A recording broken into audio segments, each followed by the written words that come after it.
ಬಿಜೆಪಿಯಲ್ಲಿ ಎರಡು ಗುಂಪು, ಒಂದು ಪರವಾಗಿ ಒಂದು ವಿರೋಧವಾಗಿ ಅವರ ಘರ್ಷಣೆಗಳಿಗೆ ಆ ಥರ ಹೆಸರು ಹಾಳಾಗ್ತಾ ಇದೆ ಅಷ್ಟೇ. ಸರ್, ಈಗ ಪೊಲೀಸ್ ಸ್ಟೇಷನ್ ಮೇಲಿರೋರು ಇಬ್ಬರು ಪ್ರಬಲ ನಾಯಕರು RSS ಅಲ್ಲಿ ಅವರ ಸಂಘರ್ಷ ಇದನ್ನ ಈ ಧರ್ಮಸ್ಥಳವನ್ನ ಹರಾಜಾಗ್ತಾ ಇದೆ. ನಾಯಕರ ಈ ಒಳಜಗಳದಲ್ಲಿ ಧರ್ಮಸ್ಥಳದ ಹೆಸರು ಹಾಳಾಗ್ತಾ ಇದೆ. ಯಾರು ಸರ್? ಅದು ಎಲ್ರಿಗೂ ಗೊತ್ತಿದೆ. ನಾನು ಈಗಾಗಲೇ ಅದ್ರ ಬಗ್ಗೆ ಹೇಳಿ. ಹಾಯ್ ಹಲೋ ನಮಸ್ತೆ, ನಾನು ರಾಜು ಅಷ್ಟೇ. ನೀವು ನೋಡ್ತಿದ್ದೀರಾ centre point Kannada YouTube channel. Dharmasthala ಅಕ್ಕಪಕ್ಕ ಆದಂಥ ಅಸಹಜ ಸಾವುಗಳ ಪ್ರಕರಣಕ್ಕೆ ಇದೀಗ ಅಚ್ಚರಿಯ ಕ್ಲೈಮ್ಯಾಕ್ಸ್ಗೆ ಬಂದು ತಲುಪಿದೆ. ಸರ್ಕಾರದ ಸಚಿವರೇ ಕೂಡ ಇದೀಗ ಅತ್ಯಂತ ದೊಡ್ಡದಾದಂಥ ಘೋಷಣೆಯನ್ನು ಮಾಡಿದ್ದಾರೆ. ಇದರ ಜೊತೆಗೆ ಭೀಮನ ಮೊಬೈಲ್ ಕೂಡ ಪತ್ತೆಯಾಗಿದೆ ಮತ್ತು ಭೀಮ ತಂದಂಥ ತಲೆಬುರುಡೆಯ ಮೂಲ ಕೂಡ ಪತ್ತೆಯಾಗಿದೆ. ಜೊತೆಗೆ ಮಹೇಶ್ ಶೆಟ್ಟಿ ತಿಮ್ಮರೊಡ್ಡಿಯವರ ಮನೆಯ CCTV ಫುಟೇಜ್ ಕೂಡ SIT ತಂಡದವರು ವಶಪಡಿಸಿಕೊಂಡಿದ್ದಾರೆ. ಹಾಗಾದರೆ ಈಗ ಯಾವ ಹಂತಕ್ಕೆ ಬಂದು ತಲುಪಿದೆ? ಡಾಕ್ಟರ್ G ಪರಮೇಶ್ವರ್ ಅವರು ಹೇಳಿದಂಥ ಆ ಮಾತೇನು? ಜೊತೆಗೆ ಹರಿಪ್ರಸಾದ್ ಮತ್ತು ಸತೀಶ್ ಜಾರಕಿಹೊಳಿ ಅವರು ಸಿಡಿಸಿದಂಥ ಆ ಬಾಂಬ್ ಏನು? ಇವೆಲ್ಲವನ್ನು ನೋಡೋಣ. ಅದಕ್ಕಿಂತ ಮೊದಲು ಇಲ್ಲಿ ತನಕ ನಮ್ಮ ಚಾನಲ್ನ ಸಬ್ಸ್ಕ್ರೈಬ್ ಮಾಡಿಲ್ಲ ಅಂದರೆ ಈಗಲೇ ಸಬ್ಸ್ಕ್ರೈಬ್ ಮಾಡಿ, ಜೊತೆಗೆ ಕಾಮೆಂಟ್ಗಳ ಮುಖಾಂತರ ತಮ್ಮ ಅಭಿಪ್ರಾಯವನ್ನು ತಿಳಿಸ್ಬೋದು. ವೀಕ್ಷಕರೇ, ಧರ್ಮಸ್ಥಳ ಕೇಸ್ಗೆ ಸಂಬಂಧಪಟ್ಟಂತೆ ಇದೀಗ ಒಂದು ಕ್ಲೈಮ್ಯಾಕ್ಸ್ ಹಂತಕ್ಕೆ ಬಂದು ತಲುಪಿದೆ. ಸ್ವತಃ ಡಾಕ್ಟರ್ G ಪರಮೇಶ್ವರ್ ಅವರು ಹೇಳಿದ್ದಾರೆ 90% ಇನ್ವೆಸ್ಟಿಗೇಷನ್ ಮುಗಿದಿದೆ, ಇನ್ನು ಕೇವಲ 10% ಇನ್ವೆಸ್ಟಿಗೇಷನ್ ಮಾತ್ರ ಬಾಕಿ ಇದೆ ಎನ್ನುವುದು ಸ್ವತಃ ಗೃಹ ಸಚಿವರಾದಂಥ ಡಾಕ್ಟರ್ G ಪರಮೇಶ್ವರ್ ಅವರು ಹೇಳಿಕೆಯನ್ನು ಕೊಟ್ಟಿದ್ದಾರೆ. ಇದರ ಹಿಂದಿನ ಭಾಗವನ್ನು ನೋಡ್ತಾ ಹೋದರೆ ಧರ್ಮಸ್ಥಳ ವಿರುದ್ಧವಾಗಿ ಅಪಪ್ರಚಾರ ಮಾಡ್ತಾ ಇದ್ದಾರೆ. ಇವೆಲ್ಲವಕ್ಕೂ ಕೂಡ ಕೆಲವೊಂದು BJP ಮುಖಂಡರೇ ಕಾರಣ ಎನ್ನುವುದು ಅನೇಕ ಕಾಂಗ್ರೆಸ್ನ ನಾಯಕರು ಹೇಳ್ತಾನೆ ಇದ್ರು. ಮತ್ತು ರಾಮಲಿಂಗಾರೆಡ್ಡಿ ಅವರು ಹೇಳುವ ಪ್ರಕಾರ ಅಂದರೆ ಸಾರಿಗೆ ಸಚಿವರಾದಂಥ ರಾಮಲಿಂಗಾರೆಡ್ಡಿ ಅವರು ಹೇಳ್ತಾ ಇದ್ರು, ನೋಡಿ, ಕಾಂಗ್ರೆಸ್ SIT ರಚನೆ ಮಾಡುವ ಮುಖಾಂತರ ಈ ಧರ್ಮದ ವಿರುದ್ಧ ಅಪಪ್ರಚಾರ ಮಾಡ್ತಾ ಇರುವವರ ವಿರುದ್ಧ ಒಂದು ಕೊನೆಯ ಮೊಳೆಯನ್ನು ಹೊಡೆಯಲೇಬೇಕು ಎನ್ನುವಂಥ ನಿರ್ಧಾರಕ್ಕೆ ಬಂದಿದ್ದೆ ಕಾಂಗ್ರೆಸ್. ಈ ಧರ್ಮಸ್ಥಳಕ್ಕೆ ಅಂಟಿದಂಥ ಈ ಕೆಟ್ಟ ಹೆಸರನ್ನು ತೊಳಿಬೇಕು ಎನ್ನುವಂಥ ಗಟ್ಟಿ ನಿರ್ಧಾರ ಮಾಡಿದ್ದೆ ಕಾಂಗ್ರೆಸ್. ಆದರೆ BJP ಎಲ್ಲೋ ಒಂದು ಕಡೆ ರಾಜಕೀಯ ಬೇಳೆಯನ್ನು ಬೇಯಿಸ್ಕೊಳ್ಳೋಕ್ಕೋಸ್ಕರ BJPಯಲ್ಲಿ ಎರಡು ಪಂಗಡ ಇದೆ. ಆ ಎರಡು ಪಂಗಡಗಳು ತಮ್ಮ ಬೇಳೆಯನ್ನು ಬೇಯಿಸ್ಕೊಳ್ಳೋಕ್ಕೋಸ್ಕರ ಧರ್ಮಸ್ಥಳ ಕ್ಷೇತ್ರವನ್ನು ಮುಂದಿಟ್ಕೊಂಡು ಒಂದು ರಾಜಕೀಯ ಲಾಭವನ್ನು ಪಡ್ಕೊಳ್ತಾ ಇತ್ತು. ಆದರೆ ಇದು ಯಾವುದಕ್ಕೂ ಒಂದು ಎಡೆ ಮಾಡಿಕೊಡದೆ ಕಾಂಗ್ರೆಸ್ SITಯನ್ನು ರಚನೆ ಮಾಡಿ ನಿಷ್ಪಕ್ಷಪಾತವಾದ ತನಿಖೆ ಮಾಡಿ ಇದೀಗ ತಪ್ಪಿತಸ್ಥರು ಎಲ್ಲರಿಗೂ ಕೂಡ ಈ ಭೀಮಾ ಮತ್ತು ಸುಜಾತ ಭಟ್ ಹಿಂದೆ ಯಾರೆಲ್ಲ ಇದ್ದಾರಲ್ಲ, ಷಡ್ಯಂತ್ರ ಮಾಡ್ತಿದ್ದಾರಲ್ಲ, ಅವರ ಹಿಂದೆ ಇರುವಂಥ ವ್ಯಕ್ತಿಗಳ ಮೂಲ ಹುಡುಕುವಲ್ಲಿ ಕಾಂಗ್ರೆಸ್ ತೆಗೆದುಕೊಂಡ ನಿರ್ಧಾರ, ಅದರಲ್ಲಿ CM ಸಿದ್ದರಾಮಯ್ಯ ಆಗಿರ್ಬೋದು ಮತ್ತು ಡಾಕ್ಟರ್ G ಪರಮೇಶ್ವರ್ ಅವರು ಅತ್ಯಂತ ಕಠಿಣ ನಿರ್ಧಾರವನ್ನು ತೆಗೆದುಕೊಂಡಿದ್ದಾರೆ ಎನ್ನುವಂಥ ಮಾತನ್ನು ಹೇಳೋದ್ರ ಮುಖಾಂತರ ಒಂದು ಕಡೆ BJPಗೆ ಅತ್ಯಂತ ದೊಡ್ಡದಾದಂಥ ಸಡ್ಡನ್ನು ಹೊಡೆದ್ರು. ಮತ್ತು ಮುಂದಿನ ಹಂತಕ್ಕೆ ಇನ್ವೆಸ್ಟಿಗೇಷನ್ ಹಂತಕ್ಕೆ ಬರೋದಾದರೆ ಡಾಕ್ಟರ್ G ಪರಮೇಶ್ವರ್ ಅವರು ನೇರವಾಗಿ ಹೇಳಿದ್ದಾರೆ, ಧರ್ಮಸ್ಥಳ ಅಕ್ಕಪಕ್ಕ ಆದಂಥ ಅಸಹಜ ಸಾವುಗಳ ಪ್ರಕರಣಕ್ಕೆ ಸಂಬಂಧಪಟ್ಟಂಥ ಗೊಂದಲ ಇದೆಯಲ್ಲ, ಆ ಗೊಂದಲ SIT ತನಿಖೆ ಮಾಡ್ತಿದೆ ಮತ್ತು SIT ತನಿಖೆ 90% ಮುಕ್ತಾಯವಾಗಿದೆ. ಇನ್ನೇನು 10% ಚಿಕ್ಕ ಪುಟ್ಟ ಕೆಲಸ ಇದೆ. ಅಂದರೆ ಅದು ಅರೆಸ್ಟ್ ಮಾಡುವಂತಕ್ಕಿರ್ಬೋದು. ಯಾಕಂದರೆ ಈಗಾಗಲೇ ಈ ತನಿಖಾ ತಂಡ ಈ ಸಮಾಧಿ ಎಕ್ಸಿಮೇಷನ್ ಕಾರ್ಯ ಮುಗಿದಿದೆ, FSL ತಂಡದ ವರದಿ ಕೂಡ ಬಂದಿದೆ. ಇನ್ನೇನಾದರೂ ಕೂಡ ಇದಕ್ಕೆ ಹಿಂದೆ ಇದ್ದಂಥ ವ್ಯಕ್ತಿಗಳು ಅರೆಸ್ಟ್ ಮಾಡುವಂಥ ಹಂತ ಅಂದರೆ 10% ಮಾತ್ರ ಬಾಕಿ ಇದೆ ಅನ್ನುವಂಥ ಒಂದು ವಿಚಾರದಲ್ಲಿ ಹೇಳಿದ್ದಾರೆ. ಇದರ ಮುಂದುವರೆದ ಭಾಗವಾಗಿ SIT ತಂಡ ತಿಮ್ಮರೊಡ್ಡಿಯವರ ಒಂದು ಮನೆಯನ್ನು ಕೂಡ ಸೀಜ್ ಮಾಡುವಂಥ ಅಥವಾ ಸರ್ಚ್ ವಾರೆಂಟ್ ತೆಗೆದುಕೊಂಡು ಹೋಗಿ ಭೀಮನ ಜೊತೆ ತೆಗೆದುಕೊಂಡು ಹೋಗಿ ಅಲ್ಲಿ ಅನೇಕ ಭೀಮ ಎಲ್ಲಿದ್ದ 1.5 ವರ್ಷದಿಂದ ಭೀಮನಿಗೆ ಒಂದು ಮಹೇಶ್ ಶೆಟ್ಟಿ ತಿಮ್ಮರೊಡ್ಡಿಯವರ ಮನೆಯಲ್ಲಿ ಒಂದು ಸಪ್ರೇಟ್ ಆದ ಕೋಣೆಯನ್ನು ಕೊಡಲಾಯಿತು. ಯಾಕಂದರೆ ಅವನು ಮನೆ ಹೋಗ್ತಿರಲಿಲ್ಲ. ಮತ್ತು ಆ ತಂಡದವರು ಇರ್ಬೋದು, ಯೂಟ್ಯೂಬರ್ ಆಗಿರ್ಬೋದು, ಮಟ್ಟಣ್ಣ ಆಗಿರ್ಬೋದು, ಸುಜಾತ ಭಟ್ ಆಗಿರ್ಬೋದು, ಹೀಗೆ ಆ ತಂಡದಲ್ಲಿ ಆ ಷಡ್ಯಂತ್ರದಲ್ಲಿ ಭಾಗಿಯಾಗಿರುವಂಥ ಅವರಿಗೆಲ್ಲ ಕೂಡ ಮಹೇಶ್ ಶೆಟ್ಟಿ ತಿಮ್ಮರೊಡ್ಡಿಯವರ ಮನೆಯ ಒಂಥರ ರೆಸ್ಟೋರೆಂಟ್ ಆಗಿತ್ತು, ಅವರ ಮನೆಯ ಕೂಡ ಒಂಥರ ಲಾಡ್ಜ್ ಥರ ಆಗಿತ್ತು, ಅವರ ಮನೆಯ ವಸತಿ ಗೃಹ ಆಗಿತ್ತು. ಅಂಥ ನಿಟ್ಟಿನಲ್ಲಿ SIT ತಂಡ ಈ ಭೀಮ ಅಂದರೆ ಚಿನ್ನಯ್ಯ ಮತ್ತು ಸುಜಾತ ಭಟ್ ಅವರನ್ನ ಎನ್ಕ್ವೈರಿ ಮಾಡಿ ಈಗ ಭೀಮನನ್ನು ಕರ್ಕೊಂಡು ಹೋಗಿ ಪೊಲೀಸ್ ಭದ್ರತೆಯಲ್ಲಿ ಕರ್ಕೊಂಡು ಹೋಗಿ ಮಹೇಶ್ ಶೆಟ್ಟಿ ತಿಮ್ಮರೊಡ್ಡಿ ಅವರ ಒಂದು ಮನೆಯನ್ನು ಸರ್ಚ್ ಮಾಡಿದ್ರು. ಆ ಮನೆಯಲ್ಲಿ ಭೀಮ ಉಳ್ಕೊಳ್ತಿದ್ದಂಥ ಕೋಣೆ ಮತ್ತು ಭೀಮನ ಮೊಬೈಲ್ ಕೂಡ ಪತ್ತೆಯಾಗಿತ್ತು. ಭೀಮ ಈ ಮೊದಲು ಹೇಳಿದ್ದ ಅಂದರೆ ತನ್ನ ಮೊಬೈಲ್ ಆ ಬುರುಡೆ ಕೊಟ್ಟ ವ್ಯಕ್ತಿ ತೆಗೆದುಕೊಂಡು ಹೋಗಿದ್ದಾನೆ, ಹಾಗಾಗಿ ನನಗೆ ಮೊಬೈಲ್ ಸಿಗ್ತಾ ಇಲ್ಲ ಅನ್ನುವಂಥ ಮಾತನ್ನು ಕೂಡ ಹೇಳಿದ್ದ. ಅದಾದ ನಂತರ ಇವತ್ತು ಸರ್ಚ್ ವಾರೆಂಟ್ ತೆಗೆದುಕೊಂಡು ಹೋಗಿ ಭೀಮನ ಜೊತೆಗೆ ಹೋಗಿ ಅಂದರೆ ಚಿನ್ನಯ್ಯನ ಜೊತೆಗೆ ಹೋಗಿ ಮಹೇಶ್ ಶೆಟ್ಟಿ ತಿಮ್ಮರೊಡ್ಡಿ ಅವರ ಮನೆಯನ್ನು ಜಾಲಾಡಿದಾಗ ಅಲ್ಲಿ ಒಂದು ದೊಡ್ಡದಾದಂಥ ಕ್ಲೂ ಸಿಕ್ಕಿದೆ. ಅದೇನೆಂದರೆ ಭೀಮನ ಮೊಬೈಲ್ ಸಿಕ್ಕಿದೆ ಅನ್ನುವಂಥ ಮಾಹಿತಿ ಇದೀಗ ಖಚಿತವಾಗ್ತಿದೆ.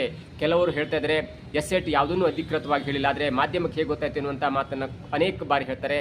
ನಾವು 10 ದಶಕಗಳ ಒಂದು ಮಾಧ್ಯಮದ ಹಿಸ್ಟ್ರಿಯನ್ನು ನೋಡ್ತಾ ಹೋದರೆ ಈ ಆಪರೇಷನ್ ಕಮಲ ಆಗಿರ್ಬೋದು, ಅನೇಕ ರಾಜಕೀಯ ಬೆಳವಣಿಗೆ ಆಗಿರ್ಬೋದು, ಯಾರಿಗೂ ಗೊತ್ತಾಗ್ತಿರಲಿಲ್ಲ. ಆದರೆ ಮಾಧ್ಯಮಕ್ಕೆ ಎಲ್ಲ ಕಡೆಯಿಂದಲೂ ಕೂಡ ಅತ್ಯಂತ ಉನ್ನತವಾದ ನಂಟಿರುತ್ತೆ ಮತ್ತು ಒಂದು ಕಡೆಯಿಂದ ಅವ್ರ ಸೋರ್ಸ್ ಬಂದೇ ಬರುತ್ತೆ. ಹಾಗಾಗಿ ಯಾರೋ ಇವ್ರಿಗೆ ಹೇಗೆ ಗೊತ್ತಾಯಿತು, ಅವ್ರ ಪರ ಆಗಿದ್ದರು ಇವ್ರಿಗೆ ಹೇಗೆ ಗೊತ್ತಾಯಿತು, ಇವ್ರೇನಲ್ಲಿ ಹೋಗಿದ್ರಾ ಅಥವಾ ಏನು ತನಿಖೆ ಮಾಡಿದ್ರಾ ಎನ್ನುವಂಥದ್ದು ಅನೇಕ ಬಾರಿ ಊಹಾಪೋಹಕ್ಕೆ ಕಾರಣವಾಗುತ್ತೆ. 17 ಶಾಸಕರು ಮುಂಬೈಗೆ ಹೋಗುವಂಥ ವಿಷಯವನ್ನು ಮಾಧ್ಯಮವೇ ಬಿಚ್ಚಿಟ್ಟಿತು. ಆದರೆ ಎಲ್ಲೂ ಕೂಡ ಸರ್ಕಾರ ವಲಯದಲ್ಲಾಗಲಿ ಅಥವಾ 17 MLAಗಳು ಎಲ್ಲೂ ಕೂಡ ಕೊನೆಯ ಘಟ್ಟ ತನಕ ನಾನು BJPಗೆ ಹೋಗಲ್ಲ, ನಾನು BJPಗೆ ಹೋಗಲ್ಲ ಎನ್ನುವಂಥ ಘಂಟಾಘೋಷದ ಮಾತನ್ನೇ ಹೇಳ್ತಾ ಇದ್ರು.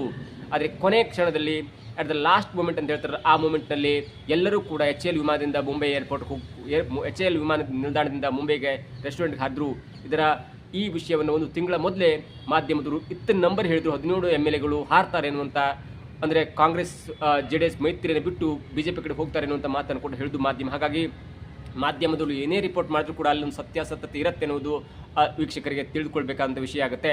ಇದರ ಮುಂದಿನ ಭಾಗವಾಗಿ ಭೀಮನ ಮೊಬೈಲ್ ಸಿಕ್ಕಿದೆ ತಿಮ್ಮರುಡಿಯವರ ಮನೆಯಲ್ಲಿ, ಮತ್ತು ಭೀಮನನ್ನು ಎನ್ಕ್ವೈರಿ ಮಾಡಿದಾಗ ಆ ಬುರುಡೆ ಎಲ್ಲಿಂದ ಬಂತು ಎನ್ನುವುದು ಕೂಡ ಇದೀಗ ಅತ್ಯಂತ ಸ್ಪಷ್ಟವಾಗಿದೆ. ಈ ಹಿಂದೆ ಯಾರೋ ಒಬ್ಬರು ತಂದು ಕೊಟ್ಟು ಹೋಗಿದ್ರು, ಅವರು ಹೋಗಿದ್ರು ಎನ್ನುವಂಥ, ಅಥವಾ ಮೆಡಿಕಲ್ ಸೆಂಟರಿಂದ ಒಂದು ಬಂದಿತ್ತು, ಅವರು ಬುರುಡೆ ಗೊತ್ತಾಗಿಲ್ಲ ಎನ್ನುವಂಥ ಮಾತನ್ನು ಕೂಡ ಭೀಮಾ ಹೇಳ್ತಿದೆ. ಆದರೆ ಇದೀಗ ಬರ್ತಾ ಇರುವಂಥ ಮಾಹಿತಿ, ಖಚಿತ ಮಾಹಿತಿ ಅಂದರೆ ಭೀಮಾ ಮೆಡಿಕಲ್ ರಿಸರ್ಚ್ ಸೆಂಟರ್ನಿಂದ ಭೀಮನಿಗೆ ಒಂದು ಬುರುಡೆಯನ್ನು ಕೊಟ್ಟಿದ್ರು. ಆ ಬುರುಡೆಯಲ್ಲಿರುವಂಥ ಸಣ್ಣ ಮಣ್ಣನ್ನು ತೆಗೆದುಕೊಂಡು ಹೋದಾಗ ಆ FSLಗೆ ತಿಳಿಸಿದಾಗ, FSL ತಂಡಕ್ಕೆ ರವಾನೆ ಮಾಡಿದಾಗ ಆ ಮಣ್ಣಿಗೂ ಮತ್ತು ಧರ್ಮಸ್ಥಳ ಅಕ್ಕಪಕ್ಕದಲ್ಲಿಯ ಮಣ್ಣಿಗೂ ವ್ಯತ್ಯಾಸ ಕಂಡು ಬಂದಿದೆ. ಆ ಮಣ್ಣು ಬೇರೆ ಕಡೆಯಿಂದ ಇಲ್ಲಿ ಈ FSL ತಂಡಕ್ಕೆ ಸಿಕ್ಕಂಥ ಈ ಮಣ್ಣೆ ಬೇರೆ. ಹಾಗಾಗಿ ಈ ಬುರುಡೆ ಬೇರೆ ಕಡೆ ಸಿಕ್ಕಿದ್ದು ಎನ್ನುವಂಥ ಮಾಹಿತಿ ಇದೀಗ ಸಿಗ್ತಾ ಇದೆ. ಜೊತೆಗೆ ಭೀಮಾ ಒಂದು ಹೆಣ್ಣು ಬುರುಡೆ, ಅಂದರೆ ಭೀಮನ ತಂಡ ಒಂದು ಹೆಣ್ಣು ಬುರುಡೆ ಬೇಕೆನ್ನುವಂಥ ಅಪ್ಲಿಕೇಶನ್ ಯಾಕೆಂದರೆ ಒಂದು ಬೇಕೆನ್ನುವಂಥ ಪ್ಲ್ಯಾನ್ ಮಾಡಿ ಮೆಡಿಕಲ್ ರಿಸರ್ಚ್ ಸೆಂಟ್ರಿಂದ ಒಂದು ಹೆಣ್ಣು ಬುರುಡೆಯನ್ನು ಕೇಳ್ತಾರೆ. ಆಗ ಅಲ್ಲಿ ಕೂಡ ಯಾಮಾರಿಸಿ ಇವರಿಗೆ ಗಂಡು ಬುರುಡೆಯನ್ನು ಕೊಟ್ಟಿರ್ತಾರೆ. ಅದನ್ನೇ ಹೆಣ್ಣು ಬುರುಡೆ ಅಂತ ನಂಬಿಕೊಂಡಿರುವಂಥ ಭೀಮನ ತಂಡ ನ್ಯಾಯಾಲಯಕ್ಕೆ ಬಂದು ನ್ಯಾಯಾಧೀಶರ ಮುಂದೆ ನಾನು ಕೂಡ ಒಂದು ಹೆಣ್ಣಿನ ಬುರುಡೆಯನ್ನು ತೆಗೆದುಕೊಂಡು ಬಂದಿದ್ದೇನೆ, ಇದಕ್ಕೂ ಕೂಡ ಅತ್ಯಾಚಾರ ಆಗಿತ್ತು, ಇದನ್ನು ನಾನು ಎತ್ಕೊಂಡು ಬಂದಿದ್ದೇನೆ ಅಂತ ಮಾತನ್ನು ಕೂಡ ಹೇಳಿದ್ರು. ಅದು FSL ತಂಡಕ್ಕೆ ರವಾನೆಯಾದಾಗ ಅದರಲ್ಲೂ ಬಂದ ಮಾಹಿತಿ ಅಂದರೆ 35 ವರ್ಷದ ಗಂಡು ಬುರುಡೆ, ಇದು ಗಂಡು ದೇಹದ ಬುರುಡೆ ಎನ್ನುವುದು SIT ತಂಡಕ್ಕೆ ಖಚಿತವಾಗಿದೆ. ಹಾಗಾಗಿ ಒಂದೊಂದೇ ಖಚಿತ ಮಾಹಿತಿಯ ಮೇರೆಗೆ SIT ತಂಡಕ್ಕೆ ಪಕ್ಕಾಗಿದೆ ಇದು ಒಂದು ದೊಡ್ಡ ಷಡ್ಯಂತ್ರ. ಈ ಷಡ್ಯಂತ್ರದ ಹಿಂದೆ ಅನೇಕರಿದ್ದಾರೆ. ಅದು ಗಿರೀಶ್ ಮಟ್ಟಣ್ಣ ಆಗಿರ್ಬೋದು, ತಿಮ್ಮರೋಡೆ ಆಗಿರ್ಬೋದು, ಮತ್ತು ಅಲ್ಲಿ 3-4 ತಿಂಗಳ ಹಿಂದೆ 25 ವಿಡಿಯೋಗಳನ್ನು ಚಿತ್ರೀಕರಣ ಮಾಡಿದಂಥ, ಅದರಲ್ಲೂ ಭೀಮನ ಜೊತೆ 25 ವಿಡಿಯೋಗಳನ್ನು ಮಾಡ್ಕೊಂಡಿದ್ದಾರೆ. ಈಗ 2 ವಿಡಿಯೋಗಳು ಬಂದಿದೆ. ಅದು ಗುಡ್ಲ ರ್ಯಾಂಪೇಜ್ ಮತ್ತು ಡಿಟಾಕ್ಸ್ ಎನ್ನುವಂಥ ಒಂದು ಯೂಟ್ಯೂಬ್ ಚಾನಲ್ ಹರಿದಾಡ್ತಿದೆ. ಇವೆಲ್ಲವೂ ಕೂಡ 3-4 ತಿಂಗಳ ಹಿಂದೆ ರೆಕಾರ್ಡ್ ಆಗಿತ್ತು. ಒಂದು ವೇಳೆ ನಮ್ಮ ಪ್ಲ್ಯಾನ್ ಸಕ್ಸಸ್ ಆಗಿಲ್ಲ, ನಮಗೇನಾದರೂ ಬುರುಡೆ ಸಿಕ್ಕಿಲ್ಲ ಅಂದರೆ ಈ ವಿಚಾರವನ್ನು, ಅಂದರೆ ಭೀಮಾ ಈ ಹಿಂದೆ ಹೇಳಿದ್ದೇನೆಂದರೆ 100 ಶವಗಳನ್ನು ಹೂತಾಕಿದ್ದೆ ಅನ್ನುವಂಥ ಸ್ಟೇಟ್ಮೆಂಟನ್ನು SIT ತಂಡದ ಮುಂದೆ ಕೊಟ್ಟಿದ್ದ. ಅಂಥದ್ದು ಏನಾದರೂ ಫೇಲ್ ಆಯ್ತಂದರೆ ಈಗ ಅದು ಒಂದೊಂದೇ ಇಂಟರ್ವ್ಯೂಗಳನ್ನ ಬಿಟ್ಟರೆ ಭೀಮಾ 2ನೇ ಇಂಟರ್ವ್ಯೂಲ್ ಹೇಳ್ತಾನೆ. ಅಂದರೆ ಒಂದು ಇಂಟರ್ವ್ಯೂಲ್ ಹೇಳಿ ಡಿಟಾಕ್ಸ್ ಎನ್ನುವಂಥ ಯೂಟ್ಯೂಬ್ ಚಾನಲ್ ಹೇಳ್ತಾನೆ, ನಾನು 1,500 ಹೆಣಗಳನ್ನು ಹೂತಾಕಿದ್ದೇನೆ ಅನ್ನುವಂಥ ಒಂದು ಮಾತನ್ನು ಹೇಳ್ತಾನೆ. ಹಾಗಾಗಿ ಎಲ್ಲೋ ಒಂದು ಕಡೆ ಈ ಪ್ರಕರಣ ಒಂದು ಕಡೆ ಸೋತ್ರೂ ಕೂಡ ಮತ್ತೆ ಇದು ದೊಡ್ಡದಾಗಬೇಕು. ಭೀಮಾ ಪದೇ ಹೇಳ್ತಾನೆ, ಅರ್ಧ ಈ ತಲೆಬುರುಡೆ ಕೇಸ್ ಹೇಳಿದ್ರೆ ಅರ್ಧ ಹೇಳ್ತಾನೆ ಸೌಜನ್ಯ ಪ್ರಕರಣವನ್ನು ಹೇಳ್ತಾನೆ. ಹಾಗಾಗಿ ಈ ಪ್ರಕರಣ ಅಥವಾ ಸೋತ್ರೂ ಕೂಡ ಮತ್ತೆ ಈ ಸೌಜನ್ಯ ಪ್ರಕರಣಕ್ಕೆ ಅದು ನಾಂದಿ ಆಗಬೇಕು. ಮತ್ತು ನಮ್ಮ ಬೆಂಬಲಿಗರು, ನಮ್ಮ ಆಕ್ರೋಶ, ನಮ್ಮ ಪರ ಇದ್ದ ಧ್ವನಿಗಳು ಮತ್ತೆ ಹೆಚ್ಚಾಗಬೇಕು ಅನ್ನೋ ಕಾರಣಕ್ಕಾಗಿ 3-4 ತಿಂಗಳ ಹಿಂದೆ ಒಂದು ರಹಸ್ಯ ಸ್ಥಳದಲ್ಲಿ ಆಯ್ದ ಯೂಟ್ಯೂಬರ್ಗಳ ಜೊತೆ ಪ್ಲ್ಯಾನ್ ಮಾಡಿ ಭೀಮನ ಇಂಟರ್ವ್ಯೂಗಳನ್ನು ತೆಗೆದುಕೊಂಡಿರ್ತಾರೆ. ಅವು ಈಗ ಒಂದೊಂದೇ ಪ್ರಸಾರ ಆಗುತ್ತೆ. ಮತ್ತು 25 ಇಂಟರ್ವ್ಯೂಗಳಲ್ಲಿ ಈಗ 22 ಇಂಟರ್ವ್ಯೂಗಳು ಸಿಗಬೇಕಾಗಿದೆ. 2 ಇಂಟರ್ವ್ಯೂಗಳು SIT ಸಿಕ್ಕಿದೆ ಮತ್ತು ಈಗ ಟೆಲಿಕಾಸ್ಟ್ ಕೂಡ ಆಗಿದೆ. ಹಾಗಾಗಿ ಇದೆಲ್ಲದರ ಮೂಲವನ್ನು ಹುಡುಕ್ತಾ ಇರುವಂಥ SIT ತಂಡಕ್ಕೆ ಒಳ್ಳೊಳ್ಳೆಯ ಒಂದು ಅತ್ಯಂತ ಈಸಿಯಾಗಿ ಸಿಗ್ತಾ ಇದೆ. ಎಲ್ಲವೂ ಕೂಡ ಷಡ್ಯಂತ್ರ ಎನ್ನುವುದು ಕೂಡ ಸಿಗ್ತಾ ಇದೆ. ಜೊತೆಗೆ ಅವರಿಗೆ ಮುಖ್ಯವಾಗಿ ಬೇಕಾದ್ದೇನೆಂದರೆ ಭೀಮಾ ಸಿಕ್ಕಿದ್ದಾನೆ, ಸುಜಾತ ಭಟ್ ಸಿಕ್ಕಿದ್ದಾರೆ, ಮತ್ತು ಯೂಟ್ಯೂಬರ್ಗಳು ಸಿಕ್ಕಿದ್ದಾರೆ. ಜೊತೆಗೆ ಮಹೇಶ್ ಶೆಟ್ಟಿ, ತಿಮ್ಮರುಡಿ, ಸಮೀರ್ ಮತ್ತು ಮಟ್ಟಣ್ಣನವರು ಸಿಕ್ಕಿದ್ದಾರೆ. ಆದರೆ ಇವರಿಗೆಲ್ಲ ಯಾರು ಹಣವನ್ನು ಕೊಡ್ತಾಯಿದ್ರು, ಯಾರು ಕ್ಯಾಶಲ್ಲಿ ಹಣವನ್ನು ಕೊಡ್ತಾಯಿದ್ರು, ಇವರಿಗೆಲ್ಲ ಹಣದ ಮೂಲ ಎಲ್ಲಿಂದ ಬರ್ತಾ ಇದೆ ಅನ್ನೋದು ಕೂಡ ಇದೀಗ SIT ತಂಡ ಶೋಧನೆಯನ್ನು ಮಾಡ್ತಿದೆ. ಇದರ ತರುವಾಯವಾಗಿ ಸಮೀರ್ ಅವರನ್ನು ಕೂಡ 2 ದಿನದಿಂದ SIT ಸತತ ವಿಚಾರಣೆಯನ್ನು ಮಾಡ್ತು ಮತ್ತು ಅವನ ಕೆಲವೊಂದು ದಾಖಲಾತಿಗಳನ್ನು ಕೂಡ ಈಗ ಹುಡುಕಾಡಿಕೊಂಡು ಬಂದು ಅವರಿಗೆ ಏನೇನು ಬೇಕು ಕ್ರಮವನ್ನು ಕೈಗೊಳ್ಳಬೇಕು ಅಥವಾ ಯಾರ ವಿರುದ್ಧ ಏನು FIR ಹಾಕಬೇಕು ಎಲ್ಲವೂ ಕೂಡ ಇದೀಗ ಒಂದು ತ್ವರಿತ ಗತಿಯಲ್ಲಿ ನಡೀತಾ ಇದೆ. ಇದರ ಜೊತೆಗೆ ಡಾಕ್ಟರ್ ಜಿ ಪರಮೇಶ್ವರ್ ಹೇಳಿದ್ದಾರೆ 90% ಮುಗಿದಿದೆ ಎನ್ಕ್ವೈರಿ, ಇನ್ನೇನು 10% ಇದೆ. ಹಾಗಾಗಿ ನಮ್ಮ ತಂಡ, ನಮ್ಮ ಸರ್ಕಾರ SIT ತಂಡ ರಚನೆ ಮಾಡುವ ಮುಖಾಂತರ ಧರ್ಮಸ್ಥಳಕ್ಕೆ ಅಂಟಿದ ಒಂದು ಕಳಂಕವನ್ನು, ಧರ್ಮಸ್ಥಳಕ್ಕೆ ಅಂಟಿದ ಒಂದು ಕಪ್ಪು ಚುಕ್ಕಿಯನ್ನು ಹೊಡೆದು ಹಾಕಲಿಕ್ಕೆ, ತೊಳಿಲಿಕ್ಕೆ ನಮ್ಮ ಸರ್ಕಾರ ಅತ್ಯಂತ ಕಠಿಣ ನಿರ್ಧಾರವನ್ನು ತೆಗೆದುಕೊಂಡಿದೆ. BJP ಇದನ್ನು ಕೇವಲ ರಾಜಕೀಯಕ್ಕಾಗಿ ಬೆಳೆ ಬೇಯಿಸ್ಕೊಳ್ಳೋಕ್ಕಾಗಿ ಪ್ರಚಾರ ಮಾಡ್ತಿದ್ದು, ನಮ್ಮ ಸರ್ಕಾರ ಇಲ್ಲ ಅಂತಿದ್ರೆ, ನಾವು SIT ತಂಡವನ್ನು ರಚನೆ ಮಾಡಿಲ್ಲ ಅಂದರೆ ಅದು ಧರ್ಮಸ್ಥಳಕ್ಕೆ ಇನ್ನು ಮುಂದೆ ಹಾಗೆಯೇ ಒಂದು ಅಪಪ್ರಚಾರ ಆಗ್ತಿತ್ತು. ಆದರೆ ನಾವು ಬಂದು, ನಮ್ಮ ಸರ್ಕಾರ ಬಂದು SIT ರಚನೆ ಮಾಡಿ ಈ ಎಲ್ಲವೂ ಕೂಡ ಗೊಂದಲಕ್ಕೆ ತೆರೆ ಎಳೆಯುವಂಥ ಕೆಲಸವನ್ನು ಮಾಡಿದೆ ಅನ್ನುವಂಥ ಅತ್ಯಂತ ಒಂದು ಸ್ಪಷ್ಟ ಮಾಹಿತಿಯನ್ನು ಕೊಟ್ಟಿದೆ. ಅದಾದ ನಂತರ ಸಚಿವರು ಹೇಳಿದ್ದೇನೆಂದರೆ, ಅಂದರೆ ಸರ್ಕಾರದ ಸಚಿವರಾದಂಥ ಸತೀಶ್ ಜಾರಕಿಹೊಳಿ ಅವರು ಅಥಣಿಯಲ್ಲಿ ಒಂದು ಪ್ರೋಗ್ರಾಮ್ನಲ್ಲಿ ಹೇಳ್ತಾರೆ, ಈ ಧರ್ಮಸ್ಥಳದ ಗೊಂದಲ ಕಾರಣರಾಗಿದ್ದೆ 2 BJPಯ ಮುಖಂಡರಿಂದ. ಈಗಾಗಲೇ ಹರಿಪ್ರಸಾದ್ ಅವರು ಹೇಳಿದ್ದಾರೆ, ಅದು ಯಾವ BJP ಮುಖಂಡರು ಎನ್ನುವಂಥ ಮಾತನ್ನು ನಾನು ಮತ್ತೆ ಪದೇ ಹೇಳಲ್ಲ ಎನ್ನುವಂಥ ಮಾತನ್ನು ಸತೀಶ್ ಜಾರಕಿಹೊಳಿ ಹೇಳಿದ್ದಾರೆ. ಹಾಗಾಗಿ ಈ ಧರ್ಮಸ್ಥಳದ ಅಪಪ್ರಚಾರಕ್ಕೆ, ಧರ್ಮಸ್ಥಳಕ್ಕೆ ಕಳಂಕ ತರುವ ವಿಚಾರದಲ್ಲಿ ಮುಖ್ಯವಾಗಿ ಅದಕ್ಕೆ ಮುಖ್ಯ ಕಾರಣ ಬಿಜೆಪಿ ಗುರು ಎನ್ನುವಂಥ ಅತ್ಯಂತ ಸ್ಫೋಟಕವಾದ ಘೋಷಣೆಯನ್ನು ಸತೀಶ್ ಜಾರಕಿಹೊಳಿ ಅವರು ಮಾಡಿದ್ದಾರೆ.